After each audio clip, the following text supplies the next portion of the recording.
Hello friends, I'm Chris from Worthington Home. This is part 2 of a 2-part thrifting day. It stands alone, so if you didn't see part 1, it doesn't make a difference. Part 1 was my last video when Eric and I went to an estate sale. He woke up at 5 o'clock in the morning to get a number so he could get in early. We bought some paintings and all kinds of things. We really found some good stuff. But what I didn't say in that video, because it was already long enough, was that afterwards we went to a second estate sale. And so we're gonna talk about that estate sale and our other adventures from that day in this video. So after we went to an estate sale in Berlin, as I said, we went to an estate sale that was in, where was it? Stratford. It was in Stratford, Connecticut. And I have a little bit of footage from that video, which I'll share with you now. According to the sign, we are in the right place, and Eric is just up ahead of me checking out the garage. I'm in the kitchen right now, and I'm just looking over some of the pretty dishes they have. This is a nice set. This says Victorian Holiday. This was made in Poland. It's a very pretty set. I like the red ribbons around everything. And this is a lovely Limoges set. There's the back stamp. It's very pretty. There's quite a few pieces, more than I'm looking to pick up today. But I like checking them out. And back here is another very pretty plate. This is made in New York. All right, I'm in a different room now. There's lots of boxes laid out, and this looks like Royal Albert. It's still in the box though, and there's no back stamp on this, and it seems a little bit off somehow, and why would all of this still be here? So I'm just trying to get a better sense of what's happening. It's almost like a warehouse sale or something in here of Royal Albert. Nope, no back stamp on this. It's a mystery. Mystery solved. It was made in China. Royal Albert was made in Asia after 2002. So that's why all of this is still here. Everybody's after the made in England stuff in general. This room is interesting. You can pick out 2 things for $1. Most of what's left here is damaged. Like you can see George Washington. Looks like somebody scratched him up a little. And some of these things are missing pieces. We're gonna go up these stairs that are reminding me of my 1970s childhood and see what else is in this house, including all of these shoes for $1. Something a little creepy about that, I'm not gonna lie. Here's another room, and this is, all priced very low.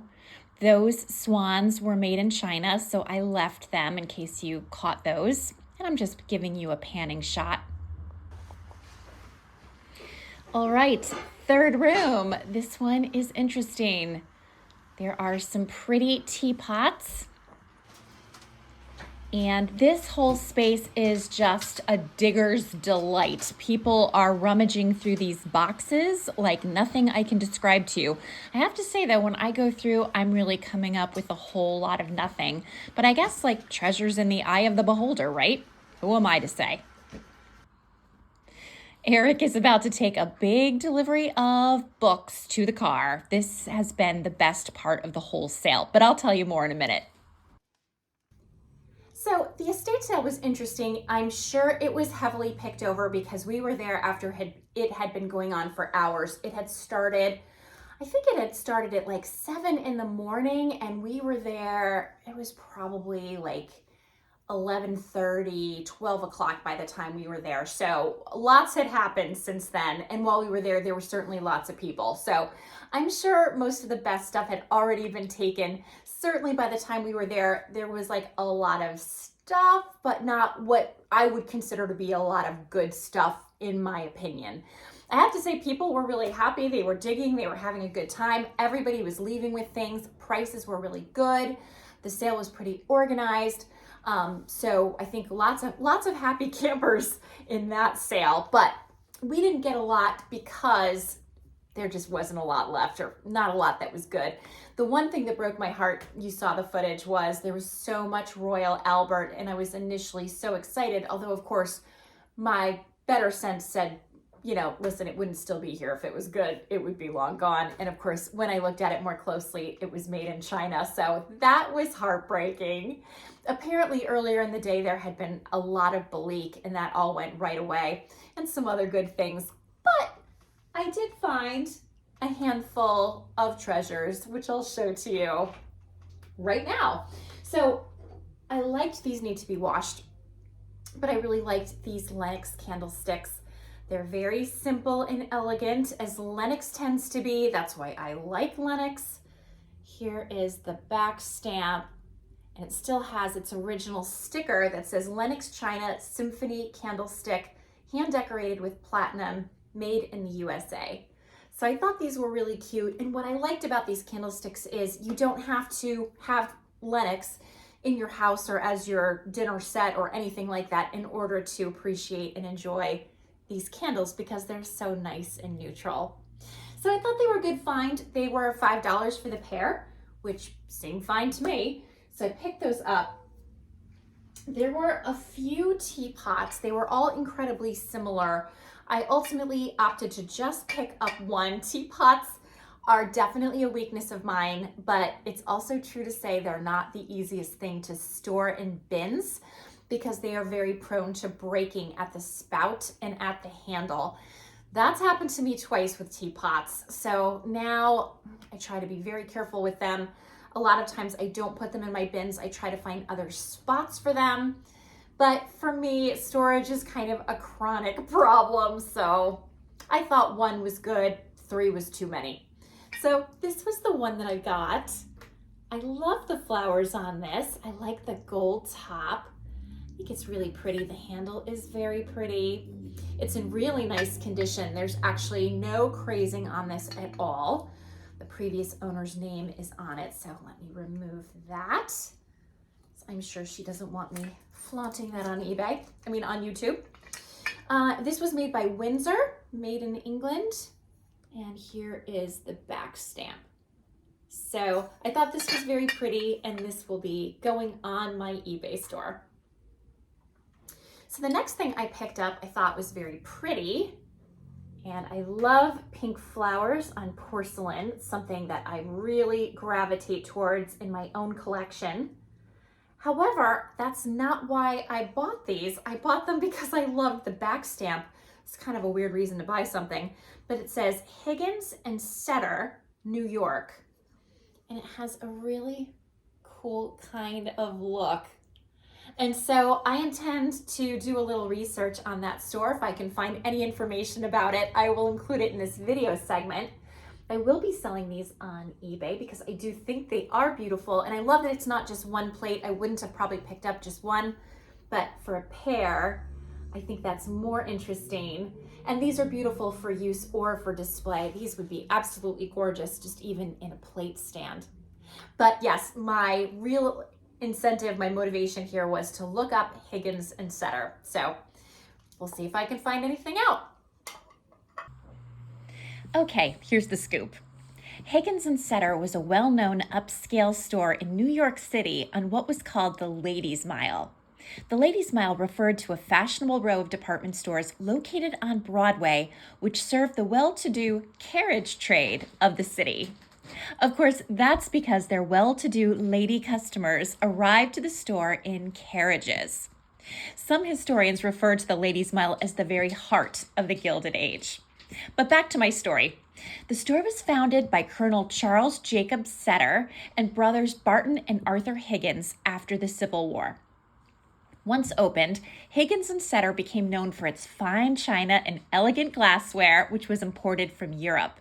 They also sold fine home furnishings and artwork. But before long, business was booming, and the store expanded into a new structure with 6 stories. On November 24th, 1901, the New York Tribune reported on the opening of the new store space. It stated, "This week they will signalize the opening of the first and second floors of their new building by the exhibition and sale of Carrara marble, bronzes, marble pedestals, dinnerware, etc. They will offer many handsome bargains in their cut glass department. Inspect particularly their cut glass decanters, cut glass jugs, Limoges china, Wedgwood china, and English cauldron. The New York Times would later report that it had, as its customers, some of the best-known people in the city. About 5 years later, Higgins and Setter expanded again, but trouble was afoot. Retailers along the Ladies' Mile were moving shop. It seems that the district was becoming less elite, probably intensified by more accessible public transportation to the area, bringing in the common folks. And as a result, the upscale and snooty residents moved uptown. The department stores and shops followed them. Higgins and Setter were among the last to relocate, but finally did so in 1911. Unfortunately, they were unable to find a renter or a buyer for their original location because it was simply no longer desirable. The vacant real estate became a huge financial liability for them. When World War I broke out in Europe, they were no longer able to import elegant china and other goods that had been the hallmark of their business. And as a result, in 1915, Higgins and Setter filed for bankruptcy. It amazes me that I never knew about this store and would never have cause to know about it if not for two small porcelain plates I happened to find in an estate sale with the back stamp, Higgins and Setter. I find that fascinating. Also, I just want to mention I've been saying Higgins and Setter. It could also be cider. I'm not really sure.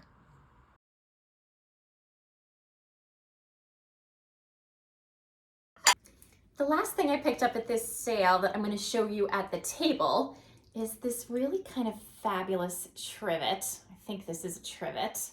You can see it's got this really fancy coat of arms and is in this kind of brassy gold tone. This piece is actually from Colonial Williamsburg, and it just kind of talks a little bit about the history of the place. So not a lot of information about this piece particularly, but just a general sense of Colonial Williamsburg. So I imagine this was a little souvenir piece, or maybe it was at one of those museum gift stores. I love those museum gift stores. They suck me right in every time. But I thought this was really sweet, and this will be going on my eBay store very soon if it isn't already there at the time of this video. This estate sale had tons of books, and I have to say, their prices were the best prices for books I have seen in years. A lot of times hardcover books are $2 at estate sales, and sometimes even as much as $5, which is a little high if you ask me. $2 doesn't seem unreasonable, but this was 2 books for $1, 2 hardcover books for $1, and there were lots and lots of books left. So it was really fun to go digging through those, and I picked up quite a few. So I'm going to show you those. I'm going to lay them out on the table so you can get a better peek at all of the books I picked up. I do love books, and I think I found some fun ones. So we'll check these out together. So this is the huge lot of books I picked up at the estate sale. They were 2 books for $1. So I tried to pick up anything that I thought had an interesting topic or really beautiful pictures, interesting content, anything that is kind of consistent with the sort of stuff I talk about on my channel, because I thought these could be great in my booth space, or possibly I could pop some of these online for resale. I just thought the topics were really fun. These are all really beautiful books. I'm pretty sure I already have this Tales of New England Past version. I just have to double check my library. And then there's another one here, so I've got 2. So those I'll definitely be selling. And in fact, yeah, one of those might be going on my eBay store. I'm not quite sure yet, but I thought the price was awesome. And I think if I can offer these kinds of books at a good price, somebody might really enjoy thumbing through them. So I thought they were a great find. And again, you can't beat the price. Just a few snippets from this one, The Country Store. This book is so cute. It just has all kinds of little displays that are evocative of a country store. They're really so beautiful. And they actually translate really well into some display ideas for the home. So I really liked this book. And similarly, Glorious Country just has some great pictures, some recipes, lots of flower themes. Actually, it looks like this book is mostly recipes, which I didn't realize. Yeah, it's a really, really beautiful book. 50 cents for this book. That's crazy. Here's some craft projects. This one, Haven, is all about little cozy hideaways and retreats. So, yeah, another really fun one. I have a friend who loves to stay at Airbnbs and Vrbo and that kind of stuff in these little getaways. It's really fun. Here's another one that I really like, The Romantic English Garden. I'm definitely going to want to go through this one a little bit before I sell it. But it has great ideas for garden landscapes and beautiful fragrant trees. Oh my gosh, I love gardens.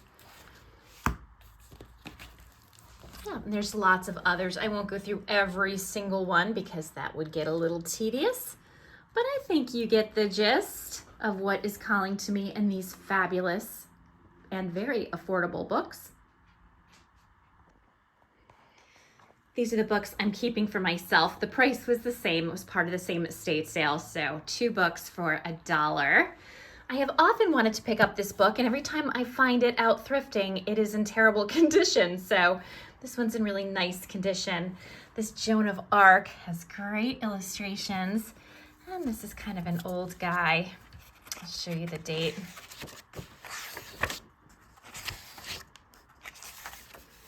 Oh my goodness, it's so beautiful. Beautiful book. This is from 1930. So nice little find that will be going in my collection. New England Heritage Cookbook. I don't cook much, but I love things about New England. And I've been wanting a good biography of John Adams, so this one is fun. I love the Tudors, so this fabulous book about the Tudors will be great. This is nonfiction, of course. Sometimes things about the Tudors can be somewhat fictionalized or historical fiction. This is actually nonfiction.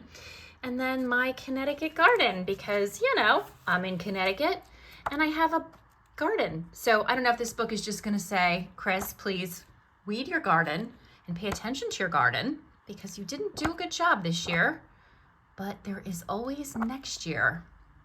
It's hard sometimes to prioritize all the things that need our attention, isn't it? But anyway, I thought this was a really nice book. So these will be added to my library. Oh, and I should show you this one too. Sorry.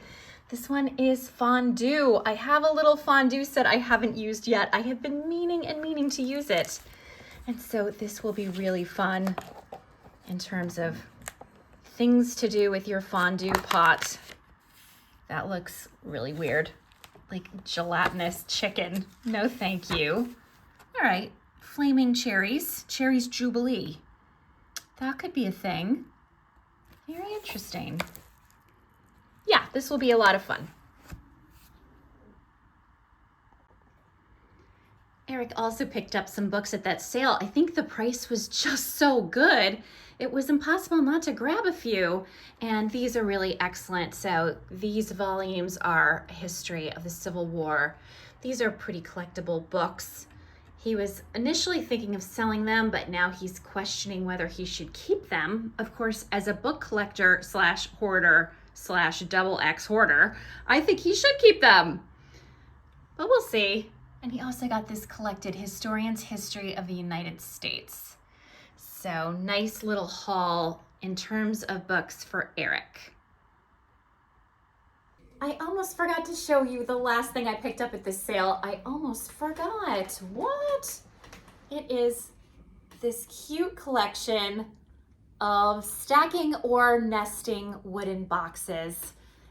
They are so cute. I don't want to make them fall over. Here's what they look like. They have a nice kind of primitive quality to them. And they stack beautifully. They nest beautifully, so they're easy to store.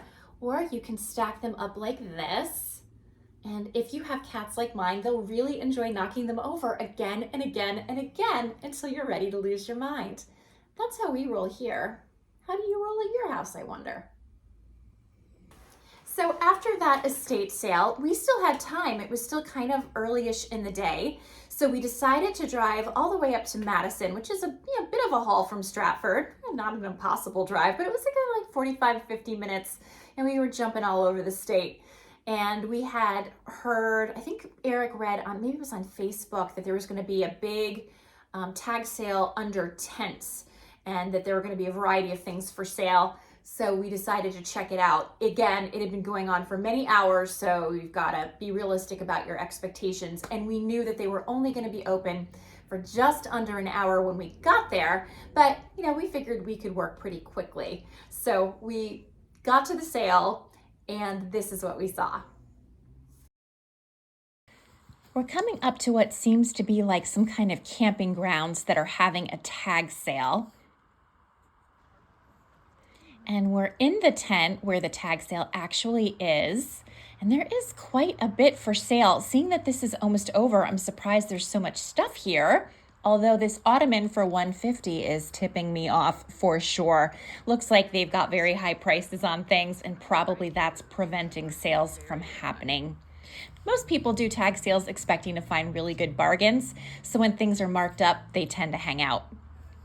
Here's a big pile of comforters and quilts, and we've got some throw pillows. These trays are very pretty, but they want $20 for each tray. Usually it would be like $20 for all of them. So we're gonna leave these here, even though I think they're really fun. I like these shelves very much, but they're asking $50. For $20, I would definitely strongly consider those. Here we have a little Evesham. They want $20 for that. I would pay maybe $5. And there's some other just glass and china pieces here. They want $10 for this pitcher. It's unmarked. Nothing here is really getting my attention. These are kind of cute. Made by Adams.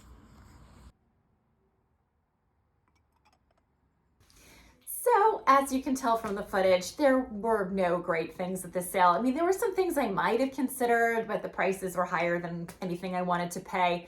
Mostly, it was just nothing special, just in my opinion. And I would say, there were some linens and things that I found interesting, and they were really all stained.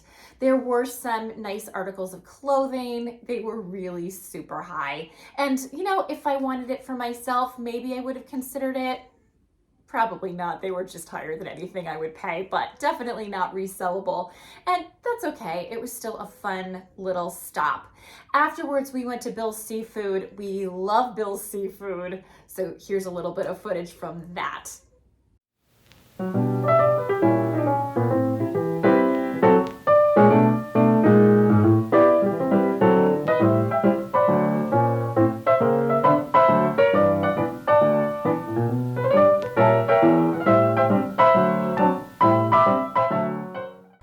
This is Eric's favorite thing to order at Bill's. He loves the steamers, and he also loves to get a hot dog with it. I'm a fish and chips girl. Here's a quick little peek at the bar area where we're sitting. It's really charming. The view off the back deck is unbelievable. I've actually done some kayaking here in the past, and even though there's a busy street to the far right, it's actually very peaceful as you paddle downstream. Pretty place. All right, we're close to Deep River, so we're gonna hit one more stop. We're going to Pandemonium. And here we are. It's such a blue sky today. Eric's never been here before, so this should be interesting.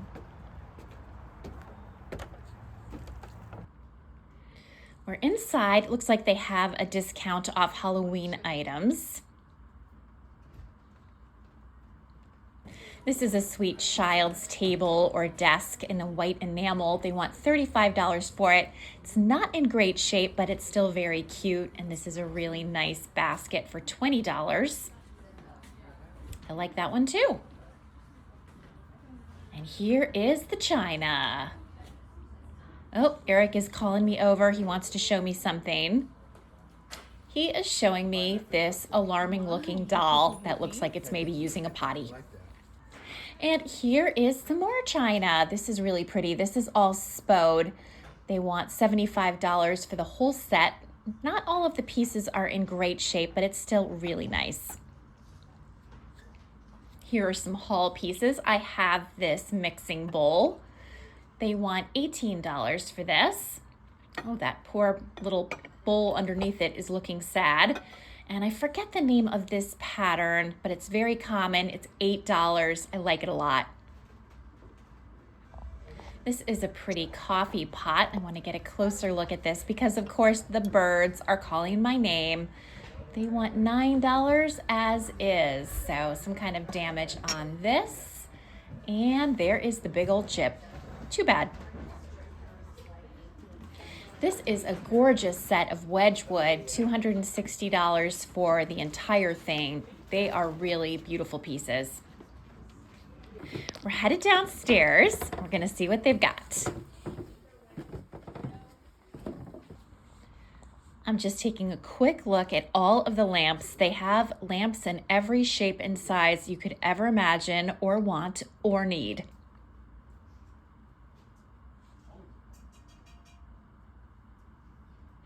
Downstairs is a bit of a jumble of things. It's very organized. I don't mean to say that it's not, but I'd say the better quality stuff tends to be upstairs. Doesn't mean it isn't really fun to pick down here.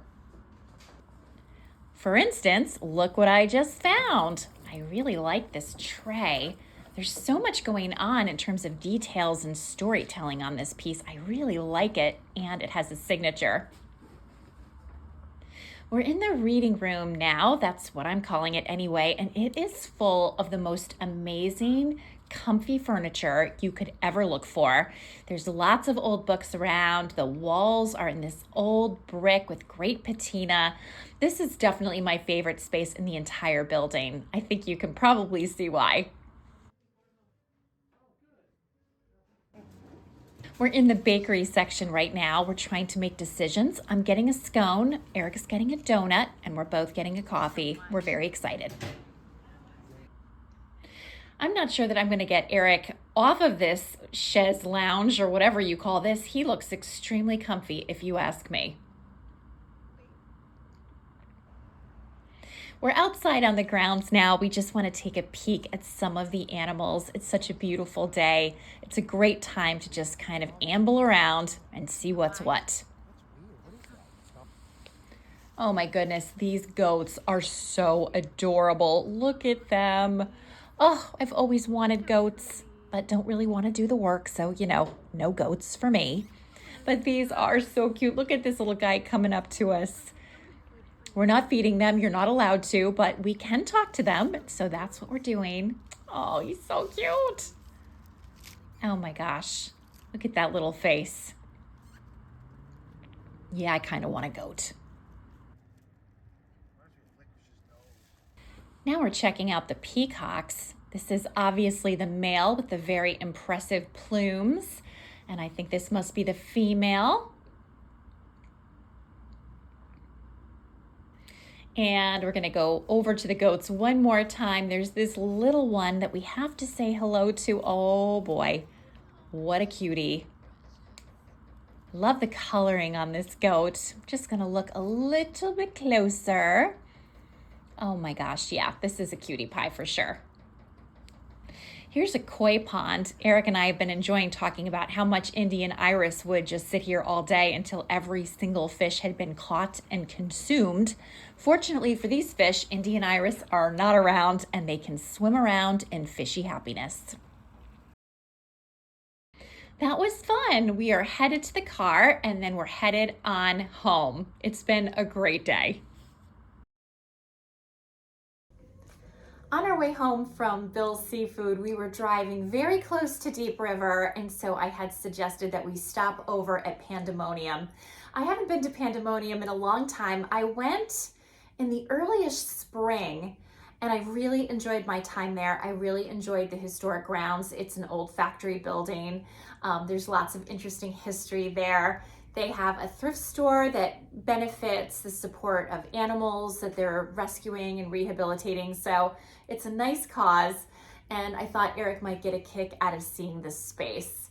So we went. He did enjoy the building. He could not stop talking about the building. In fact, he really, really liked it, as I knew he would. And I did pick up just a couple of things. Mostly things were just a little too high to resell, although not too high if you were buying it for your own collection, in my opinion. There are plenty of things, if I had been in the market for them for my own home, it would have been a go for sure. So not criticizing their prices, just sometimes at the store like that, hard to find things to resell. And that's okay because that's not what they're there for. But I did find these wonderful ironstone pieces. So covered sugar and a creamer.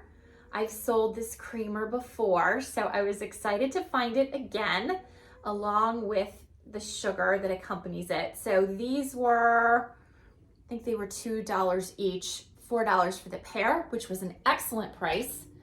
I was very happy to have those.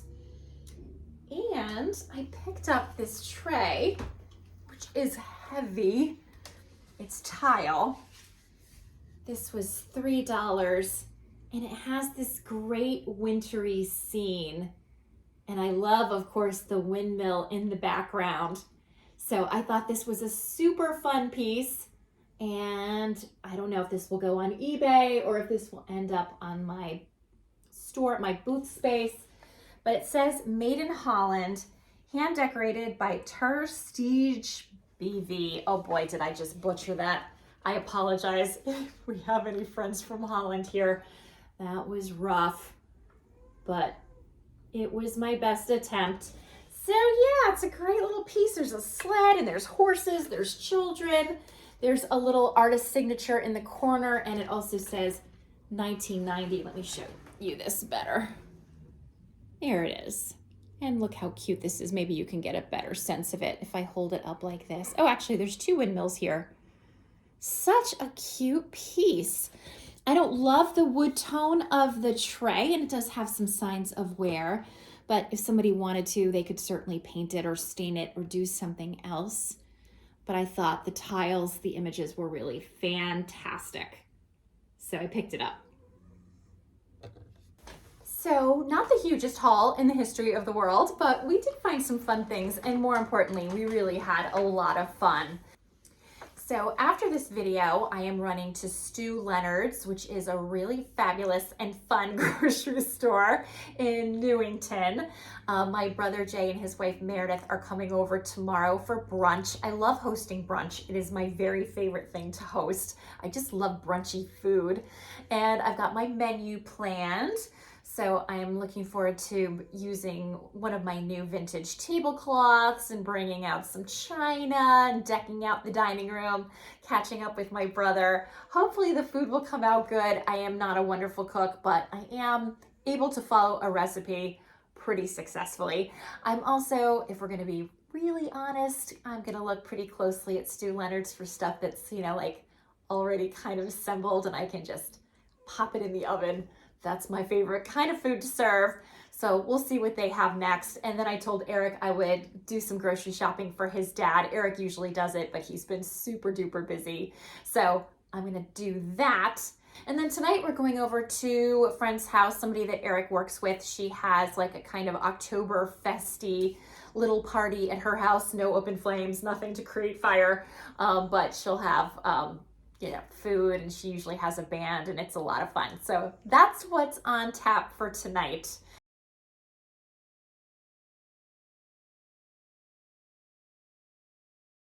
This video has gone long enough without an Indy and Iris break. So here is a shot of my Cutie Pies doing a little rolling around and wrestling on the rug. They love to do this. They're in a weird mood. They're not sure if they want to cuddle up or if they want to run around like nuts. Iris right now is, I guess, pretty happy to just do a little grooming.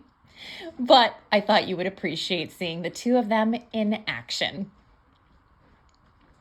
You might remember this photo I shared a while back. I thought it was so cute, the two of them on this basket. It looks staged, but they got up here on their own. They were having a great time. I took a lot of shots. I think this one was the best. And I had mentioned in my video that I would love to possibly make this a holiday card. So I have to show you what a viewer of this channel did.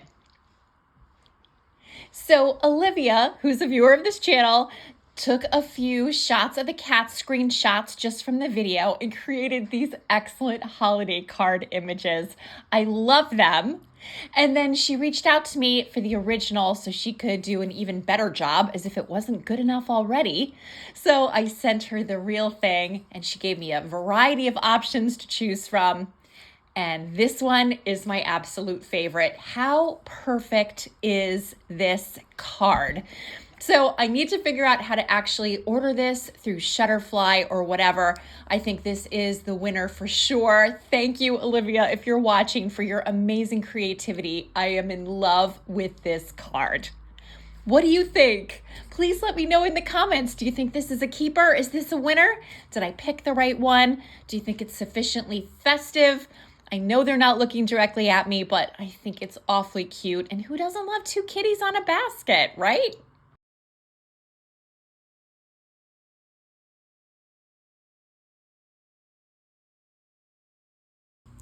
You may remember that Eric and I picked up this 4-poster bed with the flat top canopy on Facebook Marketplace, and we are absolutely loving it.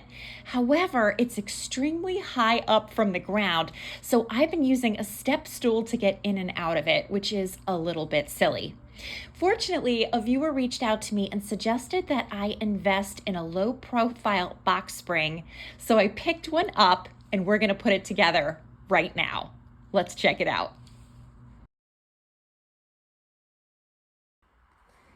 Eric and I are just pulling off our mattress so we can remove our old box spring. I'm not helping very much, but I'm at least trying to make some kind of effort here. Maybe just some moral support. And now we're removing the cat and the box spring. So this guy is old, and I recently spilled some coffee on the corner, so not sad to say goodbye to this box spring. Indy is very interested in what we're up to, as you can see. And we're just going to put this in the hallway until we can get it out of the house. So what we have here is the Zinus 4-inch upholstered metal box spring with wood slats in the queen size.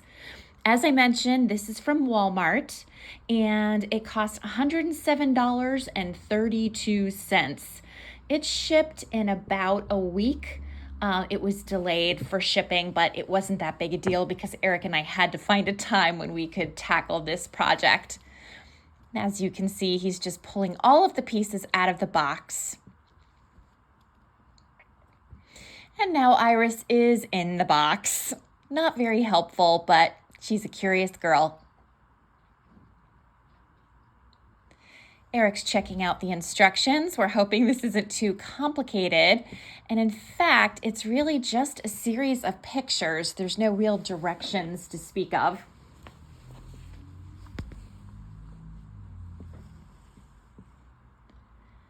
And I thought I would show you Indy. He loves to hang out on mattresses. He has this thing on his face because of allergies.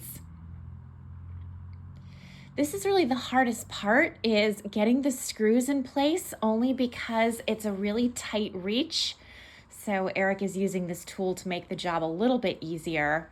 We're getting there. It's just a little bit longer than we were hoping for. And here it is, pretty well assembled with the center support. It doesn't look like it's sitting directly on the wood slats, but maybe with the mattress pressure, it will. And there's Iris. Okay, this is the last step. This cloth piece with built-in wooden slats goes over the top. So we just have to make sure this is positioned correctly for support. And here I am doing my helpful, not that helpful thing. All right, we're just about finishing this up. I certainly hope it supports the mattress the way we're intending. And now we're putting the mattress back on, and we're gonna see what the height is now that we've changed out the box spring. It already definitely seems much lower. Oh yeah, this is a normal bed. All right, I'm measuring this, and we definitely lost 5 inches of height, so that should make a major difference. I think this was a good purchase. Okay, here is the finished result. This is so much better. The bed is much lower now, so we're not gonna have to feel like we're jumping up to get into bed. I was actually using a little step stool that I have tucked down under the bed just for a little extra boost. So I won't be needing that anymore, which is a good thing. I know the bed looks lumpy. It's actually the mattress pad that's on top of it. And this mattress pad is so comfortable. I don't care that it's lumpy. I'm keeping it. But I'm really happy with how this turned out. And I really like having so much storage under the bed. You can see Iris is sleeping on Licorice's bed right now. We tuck that under the bed during the daytime and then pull it out for Licorice at night. And it goes right between the closet door and the stairs, which works out really well. So I think this is a big improvement. We'll see how it works when we actually sleep overnight on this thing. It doesn't feel quite as secure as one might like. But that just might be, our different expectation about a box spring versus what a low profile box spring does. I don't really know. If we crash and fall in the middle of the night, I'll be sure to let you know. Let's hope that doesn't happen. Oh, I also want to mention, you may notice there is a different bedspread on this bed than the Bates bedspread I had before. And that's because the cats were picking relentlessly at all the threads. So while I did prefer the look of that, this is much more practical. I picked up this bedspread on eBay, new with tags, still in its original packaging.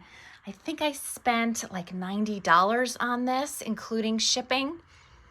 And it has a nice look. Not sure it's the most practical color for a house with so many animals, but I think it works for now, and I'm happy with it.